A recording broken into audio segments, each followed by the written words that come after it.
warahmatullahi wabarakatuh. Saya Saskia Aulia Maulidina. Saya Muhammad Husnul Wafa. Kami akan mempresentasikan tutorial statistika. Kita langsung ke langkah yang pertama. Setelah data-data kita input dari kuesioner G-Form, kita harus ubah dulu ke spreadsheet yang ada di Excel. Setelah kita ubah, kemudian berikut merupakan hasil data asli dari skala tadi, skala yang kita buat kuesioner tadi. Ada yang kita rapihkan seperti ini. Dirapihkannya sesuai dengan nomor respondennya. Terus karena kita di sini X-nya ada dua variabel, ada X1 dan X2. X1-nya yaitu penggunaan metode audiovisual dan X2-nya penggunaan metode penugasan. Nah, X1.1 sampai X1.5 merupakan butir soalnya dari penggunaan metode audiovisual. Kemudian ada total kita harus klik yang summarize untuk menjumlahkan untuk total X1. Kemudian begitu pula dengan X2-nya. X2 itu merupakan metode dari penugasan. X2.1 sampai X2.5 itu butir soalnya. Nah, sama kita jumlahkan semua ke total X2. Kemudian variabel Y-nya yaitu variabel dependennya kemampuan berbicara bahasa. Dari Y1 sampai Y5 merupakan soalnya. Kemudian sama juga ditambahkan total Y-nya. Kemudian setelah itu kita langsung ke SPSS-nya. Teman-teman, kita harus langsung ke variabel V-nya dulu. Jangan langsung di copy paste. Nah, yang pertama kita harus ubah di sini di name-nya. Kita ubah sesuai tadi butir-butir soal dari X1.1 sampai X1.5, kemudian ada total X1-nya, kemudian X2.1 sampai X2.5, kemudian ada total X2-nya, kemudian Y1 sampai dengan Y5, kemudian total Y-nya juga. Kemudian di sini ada decimalsnya. Biasanya kalau pertama kali diketik itu desimalnya itu ada 2. Maka kita harus ubah dulu ke 0. Karena kita nggak mau nanti datanya misalnya ada totalnya 18. Pasti kalau desimalnya 2 ada 12.00. Makanya kita harus di-nolin dulu biar langsung satuan kayak 12 aja gitu. Kemudian ada values-nya. Values-nya kita juga ubah karena kita sekali chart. Maka kita ubah dengan cara kita harus pencet titik 3 yang paling kanan. Kemudian kita isi dengan value dan label. Value-nya itu angkanya sesuai angka di chart kita, labelnya itu keterangan. Jadi kita harus satu-satu, nggak boleh langsung kayak semuanya. Jadi kayak satu, di sini satu tulisnya, di sini SK tulisnya. Misalnya sangat kurang kalau di kuesioner saya. Kemudian di add, kemudian dengan sampai skala kita. Karena di sini saya sampai skala 5, maka cukup sampai 5 saja. Kemudian kita pencet OK. Kemudian untuk measure-nya kita ubah ke ordinal kalau saya. Kemudian setelah semuanya beres, kita langsung kembali ke data view. Nah, di data view barulah kita tadi dimulai dari X1.1 yang hasilnya sampai dengan sekarang di sini ada 44. Kemudian langsung di Ctrl V dari sini. Maka data semua barulah kita mulai menganalisis. Oke?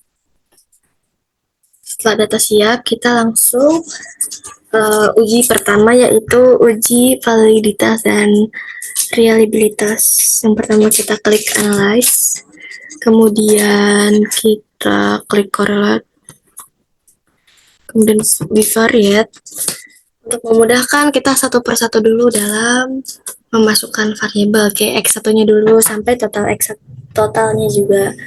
Kemudian optionnya kita harus exclude cases pairwise, kemudian continue, kemudian jangan lupa correlation coefficient-nya juga di checklist yang Pearson, kemudian test of significance-nya yang two-tiled, kemudian kita pencet OK.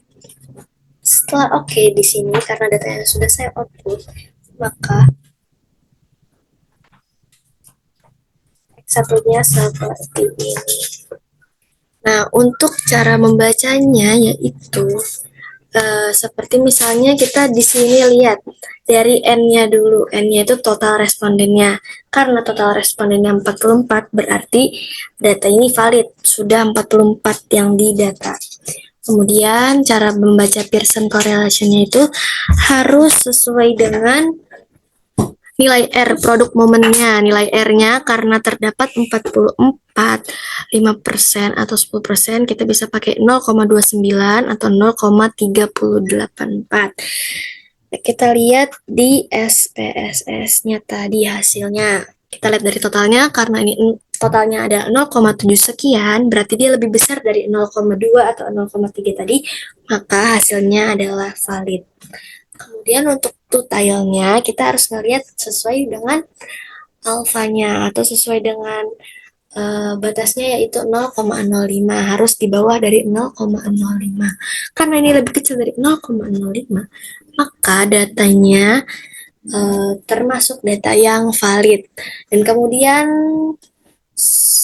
harus dimasukkan secara berulang. Setelah yang total X ini, maka bisa dikeluarkan, bisa kita pencet Ctrl A, kemudian dikembalikan, kemudian kita masukkan satu-satu, misalnya seperti ini. Ini untuk X yang kedua ya, pokoknya harus satu-satu biar bacanya enak aja gitu, biar datanya enggak itu juga sama aja, tadi Pearsonnya juga, Tileton juga, tadi optionnya juga tetap sama yang kayak yang di awal, kemudian oke, maka hasilnya akan seperti ini. Kemudian kita harus cek lagi X2-nya gimana nih, misalnya X2-nya kita lihat 0,660, berarti itu valid karena tadi batasnya itu harus lebih dari 0,3 atau 0,2 sekian gitu kan. Kemudian juga totalnya juga benar karena lebih kecil dari 0,005, berarti dia valid. Kemudian sampai Y-nya juga, Y-nya kan lebih dari 0,2 sekian dan 0,3 sekian. Karena ini 0,7, maka ini juga valid. Dan totalnya juga lebih kecil dari 0,05. Kemudian kita akan menguji reliabilitas. Menguji reliabilitas dengan cara klik analyze lagi, kemudian scale, kemudian reliability analysis, kemudian semua data dimasukkan, kecuali yang total X1, total X2, dan totalnya itu enggak dimasukkan. Kemudian statistiknya itu kita harus atur dengan scale, if item deleted, kemudian continue, kemudian modelnya ada tetap alpha, kemudian kita klik OK. Maka nanti akan muncul hasil seperti ini. Nah, yang kita harus garis bawahi dari uji reliabilitas ini, kita lihat dari case processing summary-nya dulu. Pokoknya dari kedua ini, case processing summary dan reliability statistik. Yang processing summary-nya itu totalnya kita lihat 44, berarti sudah benar, sesuai dengan responden kita. Kemudian reliability statistiknya itu, kita harus lihat ke Cronbach alpha-nya. Dan kali ini uji reliabilitas ini dengan batas 0,7 atau 0,6 sekian. Karena ini 0,8, berarti data tersebut merupakan data yang reliabilitas. Oke, uji statistik selanjutnya akan dilanjutkan oleh teman saya. Terima kasih. Teman-teman, assalamualaikum warahmatullahi wabarakatuh. Jadi di sini nama saya Muhammad Husnul Wafa. Saya ingin menguji uji tutorial asumsi klasik normalitas, multikolinearitas, autokorelasi, heterokedasitas. Jadi ketika sudah datanya terinput di SPSS, cara yang pertama langkahnya yaitu kita klik analyze, lalu kita ke regression, lalu kita klik linear. Nah,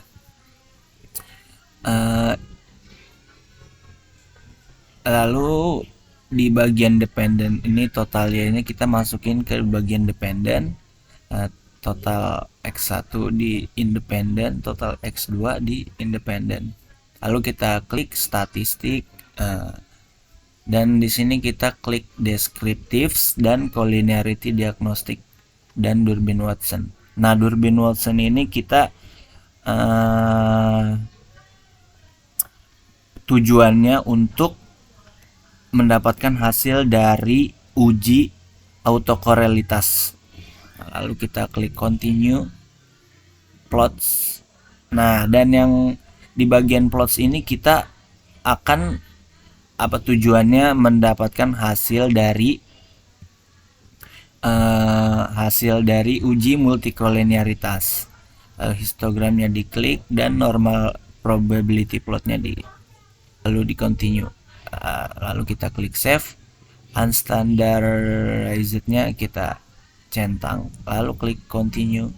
Oke.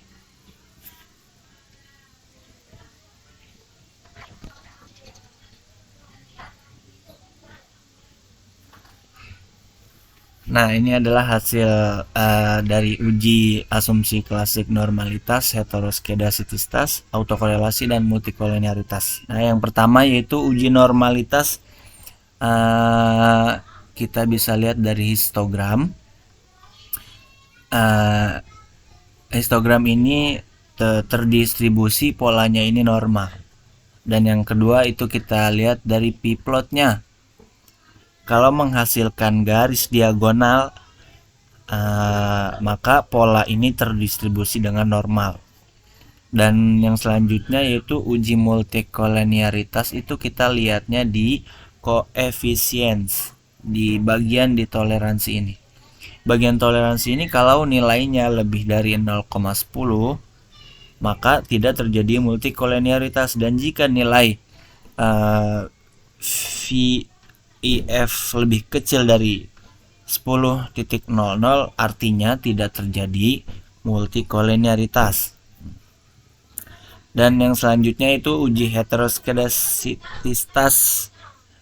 Ini tuh menguji apakah dalam model regresi terjadi ketidaksamaan varians dari residual satu pengamatan ke pengamatan yang lain. Nah, kita lihat dari scatter plot.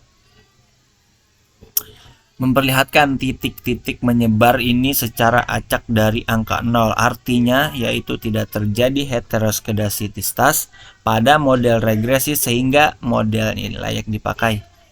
Nah, yang selanjutnya itu kita lihat di koefisien. Hasil uji heteroskedastisitas menggunakan uji Gleiser.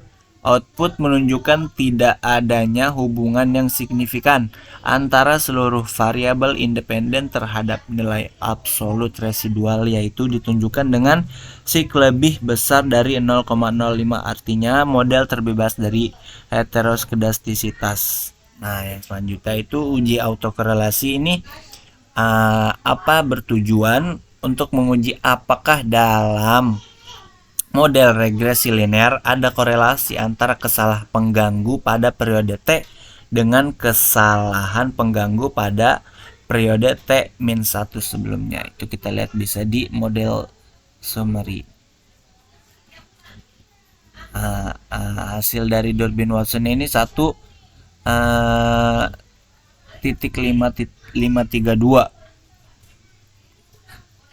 karena dilihat dari DU dan DL-nya itu yang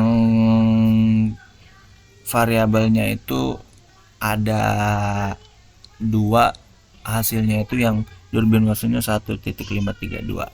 Mungkin cukup sekian. Wassalamualaikum warahmatullahi wabarakatuh. Oke teman-teman, berjumpa lagi. Kita di uji kali ini uji yang ketiga, yaitu uji regresi linear sederhana. Uji kali ini kita langsung saja ke analyze-nya ya.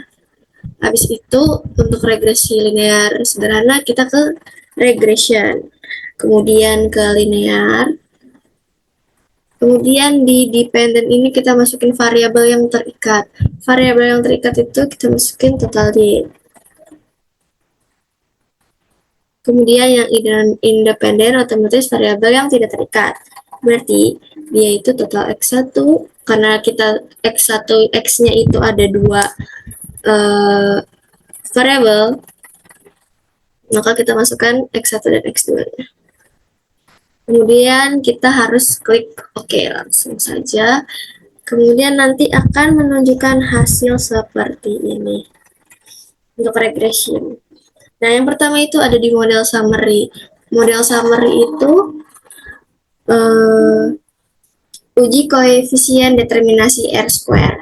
adalah uji untuk mengukur dan memperkirakan seberapa besar kontribusi pengaruh yang diberikan variabel X secara simultan ataupun bersama-sama terhadap variabel Y. Diketahui nilai koefisien determinasi atau R square yang ini, teman-teman, 0,409. Nilai R square 0,409 ini berasal dari pengkuadratan nilai koefisien korelasi atau R, yaitu 0,640 dikali 0,640 menjadi hasilnya 0,409. Besarnya angka koefisien determinasi adalah 0,994 atau sama dengan 40,9%. Angka tersebut mengandung arti bahwa variabel metode audiovisual ataupun variabel X1 dan metode penugasan variabel X2 secara simultan ataupun bersama-sama berpengaruh terhadap kemampuan berbicara bahasa, yaitu dia variabel Y-nya sebesar 40,9%. Sementara itu, sisanya 100% dikurang 4,9% sama dengan 59,1% dipengaruhi oleh variabel lain di luar persamaan regresi ini. Kemudian kita langsung fokus ke ANOVA untuk uji F-nya. Berdasarkan tabel ANOVA pada kolom SIG. Penelitian ini tidak menerima HO. Ditolaknya HO dikarenakan hasil penelitian menyebutkan bahwa P mean value lebih besar dari SIG A, yaitu 0,001 lebih kecil dari 0,05. Tidak hanya itu, F hitung yaitu sebesar 14.188 ini yang lebih besar dari F tabel sebesar F tabel tuh bisa kita cek di Google ya teman-teman. Bisa kita cek sebentar.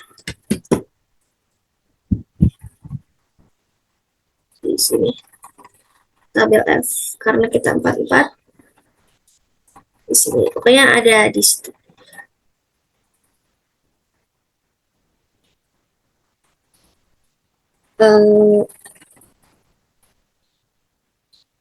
Yang lebih besar dari F, tabel sebesar 2,41, juga memperkuat alasan untuk menolak HO, sehingga dapat ditarik kesimpulan yakni model regresi yang diestimasi layak digunakan untuk menjelaskan pengaruh variabel independen, yaitu metode audiovisual, dan metode penugasan terhadap variabel dependen, yaitu kemampuan berbicara bahasa.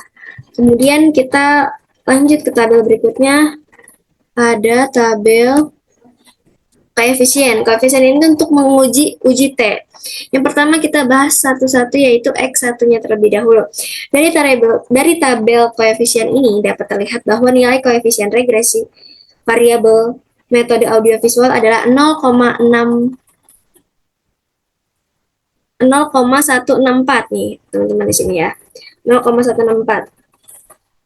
Dengan nilai T hitung sebesar 2,019541 dan tingkat signifikannya 0 signifikan sebesar 0,254. Nilai signifikan tersebut lebih besar dari 0,05 atau sig T-nya 0,131 nih. Dia lebih besar dari 0,05. Hal ini menunjukkan bahwa pengaruh metode audiovisual terhadap kemampuan berbicara bahasa adalah positif, yang tidak signifikan secara parsial. Walaupun koefisien regresi menunjukkan bahwa adanya korelasi positif antara metode audiovisual dan kemampuan berbicara bahasa, tingkat signifikansi yang tinggi menunjukkan bahwa hubungan tersebut kurang kuat secara statistik untuk dianggap signifikan secara praktis. Kemudian kita bahas ya teman-teman yang total X2-nya. Dari tabel koefisien ini dapat terlihat bahwa nilai koefisien regresi variabel metode penugasan adalah 0,462 ini teman-teman. Dengan nilai T hitung sebesar 2,019541. Ini untuk nyari nilai T-nya, sekali lagi itu tuh bisa dilihat dan dihitung lewat tabel yang ada di Google ya teman-teman. Nah, terus saya ini langsung hitung T-nya itu mendapat 2,019541. Dan tingkat signifikansinya sebesar 0,254. Nilai signifikansi tersebut lebih besar dari 0,05 atau sig T-nya itu 0,001 yang ini teman-teman. Dia itu lebih kecil dari 0,05. Hal ini menunjukkan bahwa pengaruh metode penugasan terhadap kemampuan berbicara bahasa adalah positif dan signifikan secara parsial. Koefisien regresi ini menunjukkan bahwa ada korelasi positif antara metode penugasan dan kemampuan berbicara bahasa. Tingkat signifikan yang tinggi menunjukkan bahwa hubungan tersebut cukup kuat secara statistik untuk dianggap signifikan secara praktis. Oke. Baik, cukup sekian dari kami. Wassalamualaikum warahmatullahi wabarakatuh.